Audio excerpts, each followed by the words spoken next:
And Shane Henderson, it's your opportunity to quiz the quiz masters. Okay, thank you, Mr. Mayor.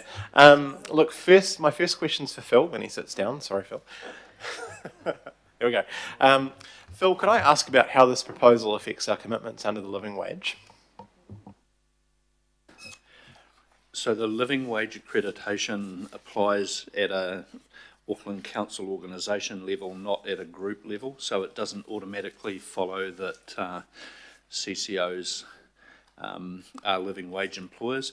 That, don't take that the wrong way, it may well be that some or all of the CCOs that we're discussing today don't have a living wage issue in the sense that their whole workforce is already qualifying.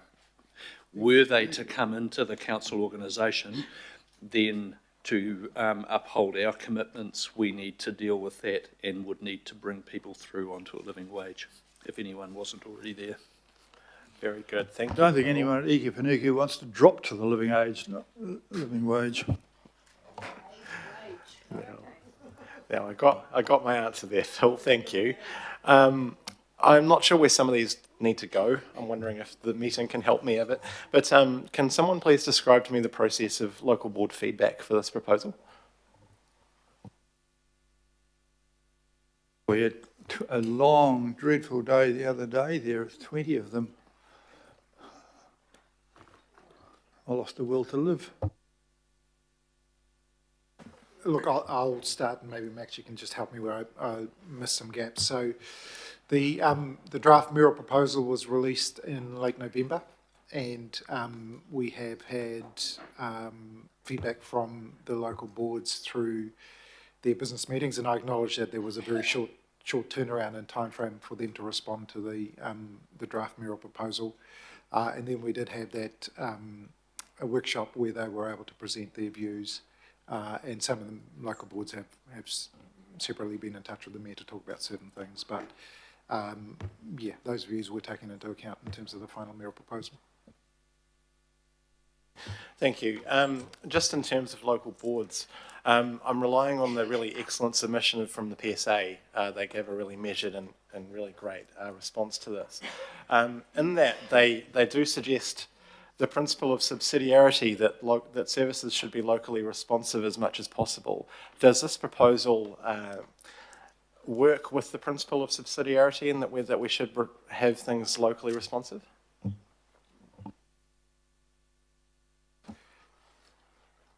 That's a great question, and we believe it does. And there are a certain number of functions that at the moment obviously sit outside in the CCOs, which when into council, as Max mentioned earlier, we'd look at the allocation delegation approach to how those decisions are made. Thank you.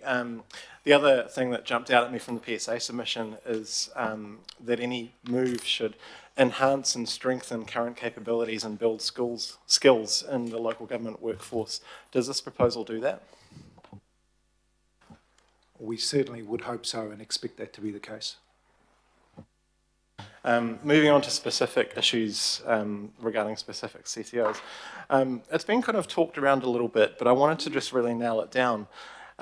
Is there a risk that if Panuku's urban generation were to come back in-house, that we'd be focusing more on the city centre at the detriment of suburban town centres? I don't believe so, Councillor. Thank you. This might be an implementation question, but I'll just ask it anyway. Some areas have given up a lot in terms of property sales and funding and haven't seen that money back.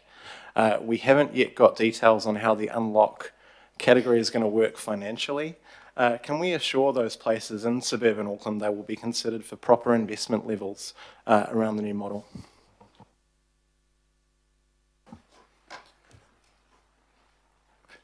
I think in the new model, what we would expect to see is, to your earlier question around local decision-making, etc., is we would finally see some clear advice about all of the areas of investment that are planned in those suburban local areas, as you've identified, and good, clear advice given to the local boards about how they would then leverage all of that investment to be able to deliver good outcomes really quickly, rather than waiting for drips and drabs of property transactions.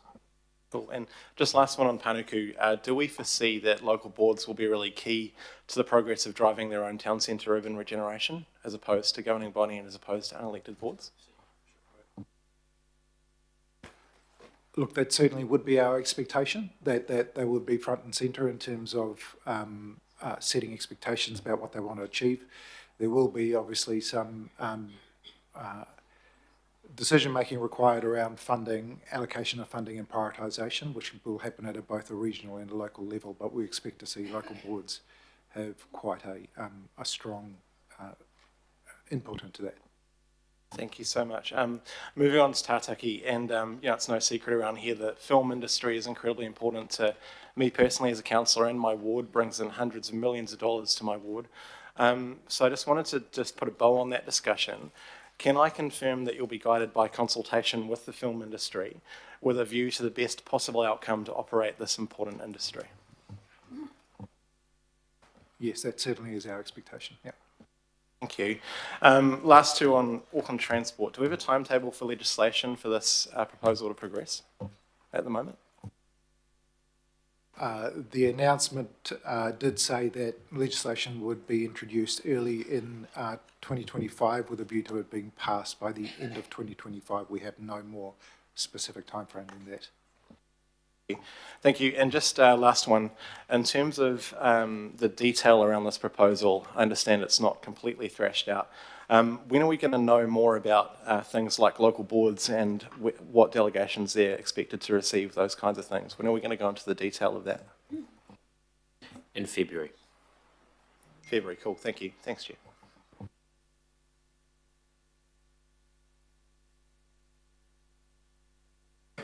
Councillor Leone, please. Yeah. Kia ora, thank you. I know these are some of the concerns that I've brought up before. So the first question that I have, I know that we have been clear that this is not a slash and burn exercise.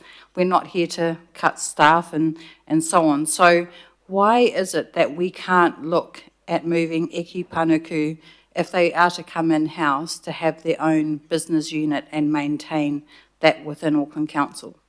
No, there's no reason. There's no reason why we can't operate it effectively as a going concern, as a business unit. That's exactly the type of detail I'd expect us to address with them in the period through to the end of February, so that it's clear in the proposal what it looks like. And can we get some assurance too with economic development and Māori outcomes within the economic development team that that is also the option for them to maintain as a team and have the same budgets that they currently have? Yes. Final question is around mana whenua, and I know that there have been some concerns raised in relation to Eki Panuku particularly. So what would your suggestions be? I know that you're saying you have to do consultation with staff and so on, but what is the envisaged plan regarding mana whenua?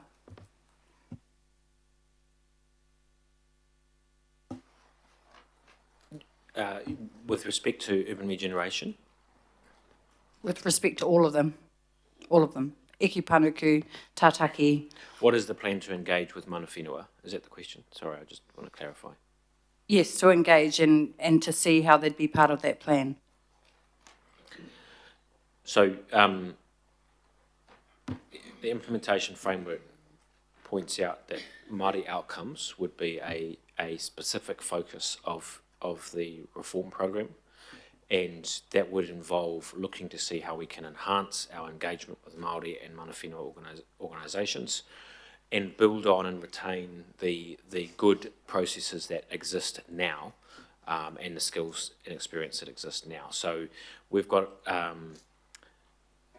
you'll be aware that Eki Panuku and Tātaki have their own processes for engaging with mana whenua, and we would approach this task not by assuming that those get absorbed into the council's processes, but by looking at what is the best way to engage with mana whenua, where are those structures working well, which ones could we improve, and which ones should we keep intact. But there would be a process with engaging through that mana whenua explicitly on the best approach, councillor, so that you have the assurance that we would be engaging with mana whenua partners on how we implement those Māori outcome changes. Thank you for that. I just wanted that clarification because I know it's been raised. I've had a meeting with iwi to go through this and had some positive feedback from them, particularly the ones who are quite big developers. They're looking forward to the change. Okay. The next question is from Councillor Lee, who's currently still coming. Councillor Watson. Yeah, a couple of questions going to the general process here. I'm not quite sure who's best placed to answer them.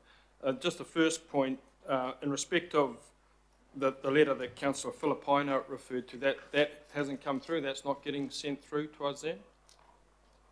So I believe it was sent actually in private and confidential to each individual one. And so I probably can answer that question. The letter I think you're referring to from the Tātaki board, we clarified with them that was not intended as... No, it's not to do with Tātaki. Oh, the one to do with Auckland Transport? Yeah.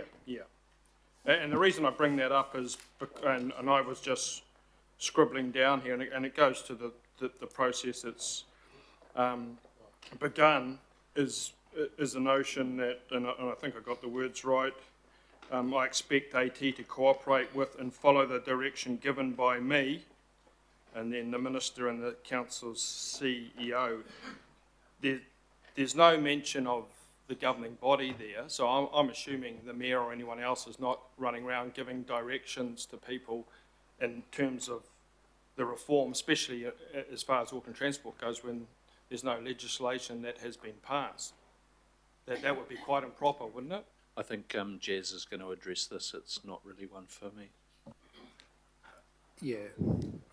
It was Councillor, in so- response to the fact it was myself and the Minister that announced it. That's the way I said. It wasn't suggesting that I was setting the policy. It was a letter that the Mayor has sent individually to AT board members, and the expectation was it was an individual conversation with each of the AT board members, and it is private and confidential, so we'll have to talk to the board members in terms of any kind of discussion. Well, can I just say something, Mayor? I was recipient of that letter, and I responded accordingly with private and confidential.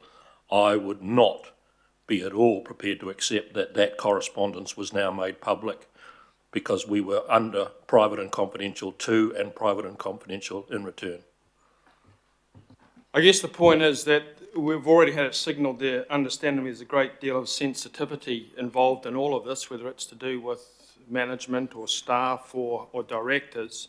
So it would be a real shame if there are communications going out to people that, as far as both this process goes and in forthcoming legislation, is quite inappropriate, especially in light of what's been alluded to by Councillor Filipaina, and I'm sure was more to come than just the brief bit that he referred to. I'll move on then to that wider concern, and the CEO might be the best person placed to answer that, I don't know, and it goes to the general situation with the workforce as a whole, across the CCO and even the Auckland Council group. And I know there's a reference in the agenda to the role of the PSA and how they're an integral part of looking after the people and following through this implementation phase. And I know from that last December meeting there was a reference to some quite reasonably thorough and well attended engagement they had done, and what had come back through that engagement was this kind of very, and I'm quoting verbatim here, strong apprehension about large layoffs, deteriorating work conditions, staff across the CCOs needing to apply for new roles, etc., etc. And I certainly know for some of the anecdotal stories I've heard that is very much real. I've been labouring under the view throughout this entire process that it's a kind of lift and shift process that is being undertaken here, where largely the people as a whole, the groups as a whole, whether they're one CCO or another, that are coming into the council, that there'll be that kind of transfer across in whole. And I know that's certainly the expectation of the PSA from their submission. Is that a correct assumption? Because there does seem to be a little bit of doubt there. Yeah, look, I think it's entirely understandable that there's some apprehension here about what the change process might look like and what the effect on people might be. And we've still got work to do to design it, even consult over the exact change process. What I can say is that the intention would be to manage this in a way that absolutely minimised disruption and the possibility of displaced people. It is, in my view, largely a lift and shift thing, but of course people want to understand exactly how they're going to plug into a new structure, what the reporting arrangements and operating approach will be. So that's the bit to refine, but all done with a view to minimising the loss of people and avoiding unnecessary apprehension. Okay, thanks. That helps. And obviously, just from a job security point of view, and certainly from a union point of view, there would be the expectation in terms of pay and conditions and whatnot would be part of that consideration. Obviously that people, they're in the overall the restructure. The view is that their job and their pay and conditions that go along with it would be in keeping with what their current position would be. Yeah, the general rule is that things need to be substantially similar in that regard in order to avoid a redundancy situation being triggered. Okay.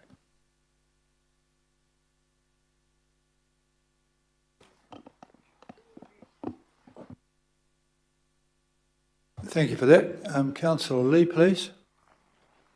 I don't want to ask a question, Mr. Mayor. I'll leave it to the comment stage, if that's okay. Any more questions? Right. Councillor Philippine. Thank you, Chair. These questions, first, there's two to you, Phil, and there's one to staff. Based on what I've heard, firstly, Phil, you said minimising the loss of people is the quote you made. Are we, and especially for our staff, expecting to lose? I mean, I don't want to put it out there, but using that terminology concerned me, hence the question.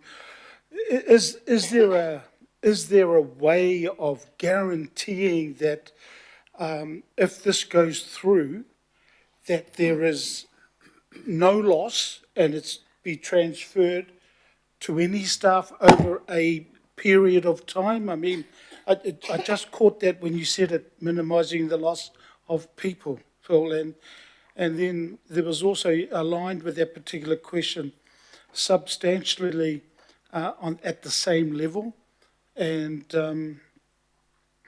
so staff who are currently on performance incentives, currently in the CCO, will that be on the same conditions if the reforms go through? Please. Yeah, look, there really is detail to sort out here. That those performance incentive arrangements, need to be worked through. We don't have that type of arrangement in council. We do not have bonuses and that type of approach. It may well be relevant to some units going forward, and so there's work to do, and it's wrong to kind of presume that exactly the way this will be. That's what we've got to work through over the next 2 months. My comment about minimising job losses is very deliberate. The absolute intent here is to is to avoid disruption and maximise people coming across if you go with this proposal from the Mayor. But people are not chattels. You know, I cannot presume that everyone wants to, and some people might take the opportunity to go and look elsewhere if they do not want to work in the council environment. That is the reality. What I can do is ensure that the transition is a very positive one, that the opportunity here is a very positive one, and that we avoid any unnecessary loss of people. Will that include, sorry, Chair, would that include having a finite time, whether it be a year or whatever, that if it does happen, that their wage and their conditions will be, I mean, it gives them certainty. That's what I'm really after. That is typically the type of arrangement that applies in a change process, whether in the context of what we're talking about today, or even if I was seeking to make changes within the council organisation, that people's interests are preserved for at least a period of time. Thank you. Good question, good answer. Councillor Hills? Thanks, Mayor. I guess I just want to make it clear, and again, sorry, Phil, it's for you. The savings that could come from this will be accidental. This is not like last year's budget, which required, unfortunately, job losses, etc., because there was a specific LTP saving target for that. This, you're saying that people could choose to leave, but the understanding is because there's no official quantum, you might get back office savings because people are not using 3 different things. I don't know. But I just want to get across, or make sure that I know what you're saying, is that there is no target for savings. There may be some that happen because of efficiencies or something. There is no savings target associated with this. There's no allowance for that in the current savings target that I have, and if anything happens in that regard, it'll be peripheral to the main objective here, which is, you know, other benefits of change as expressed in the Mayor's proposal.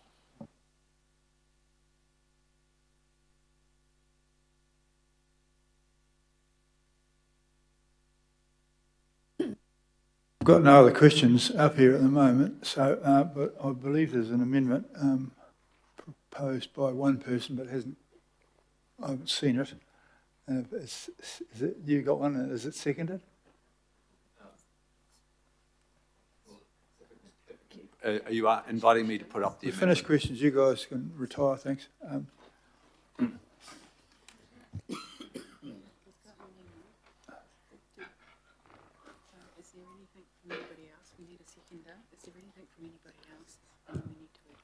Okay, seconder first. Have we got one of those? I'll move it first.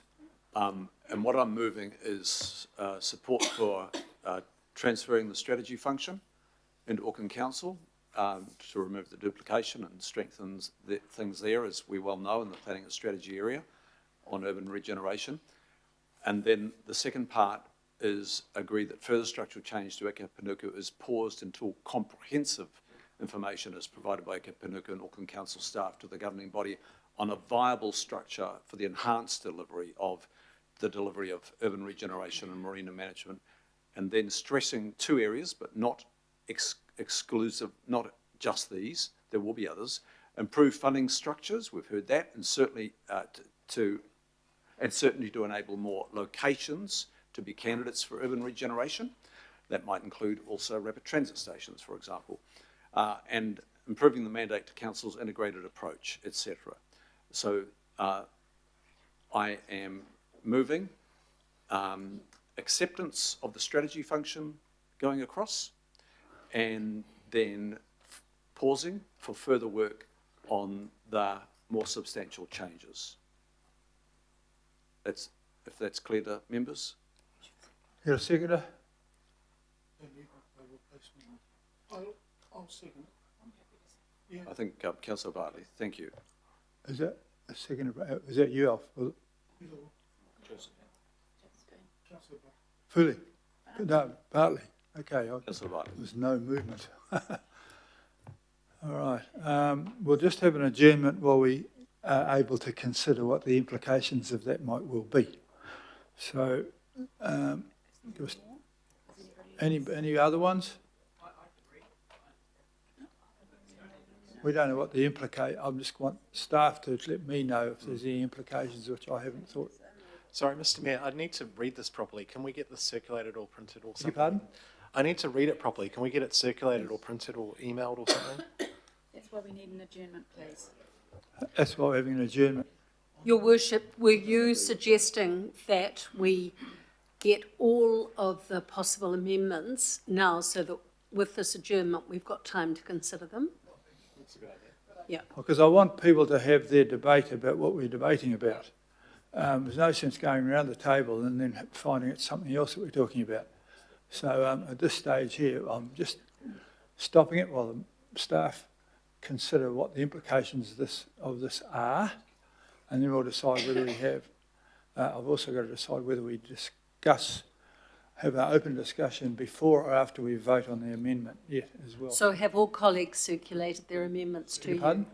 Have all of my colleagues circulated these amendments to you already? Do you have a copy of them? This is the only one we have. This is the only amendment we've got so far. So this is the only amendment for this afternoon? Yes, Thank you. at this stage. Yeah. I'll call you back in 5. Hang on.